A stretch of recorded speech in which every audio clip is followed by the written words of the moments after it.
Hi friends, dragon ಫ್ರೂಟ್ಸನ್ನು heavy ಮಳೆಗೆ ಅದರ flower full ಥಂಡಿಯಾಗಿ ಹಾಳಾಗುತ್ತೆ. ಅದನ್ನು ಹೇಗೆ ಕಾಪಾಡೋದು ಅಂತ ಈ ವಿಡಿಯೋಲಿ ತೋರಿಸ್ತೀನಿ.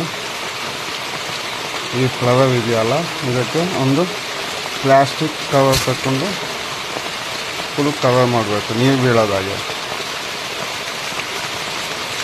ಹೀಗೆ ಮಾಡೋದ್ರಿಂದ ನೈಟು ಡ್ರ್ಯಾಗನ್ ಫ್ರೂಟ್ಸು ಓಪನ್ ಆಗುವಾಗ ಅದರ ಒಳಗೆ ನೀರು ಬೀಳಲ್ಲ. ಅದಕ್ಕಂದ ನಾವು ಈ ಫ್ಲವರ್ ವೆಟ್ ಆಗೋದಾಗಿ ನೋಡಿಕೊಂಡು ಅದನ್ನು ಸೇವ್ ಮಾಡ್ಬೋದು. ಹೆವಿ ಮಳೆಗೆ ನೈಟ್ ಬಂದು ನೋಡಿ ಇಲ್ಲಿ ಹಾಕಿದ್ದೀವಲ್ಲ ಹಾಗೆ.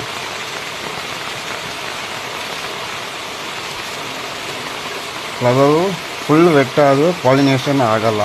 ಪಾಲಿನೇಷನ್ ಆಗಿಲ್ಲ ಅಂದರೆ ಕಾಯಿ ಆಗಲ್ಲ. ಅದಕ್ಕೆ ಬೇಕಾಗಿ ಪ್ಲಾಸ್ಟಿಕ್ ಕವರ್ ಮಾಡಿಕೊಂಡು ನಾವು ಪ್ಲಾಸ್ಟಿಕ್ಕಿಂದ ಕಾಯಿಗಳನ್ನು ತೆಗೆಯುವುದು, ಕಾಯಿ ಉಳಿಸ್ಕೊಳ್ಬೋದು. ಹೀಗೆ ನೋಡಿ ಪ್ಲಾಸ್ಟಿಕ್ ಕವರ್ ಮಾಡಿ ಇದು ಫುಲ್ ಕೈಯಿಂದ ತಪ್ಪಿಸ್ಕೊಳ್ಬೋದು.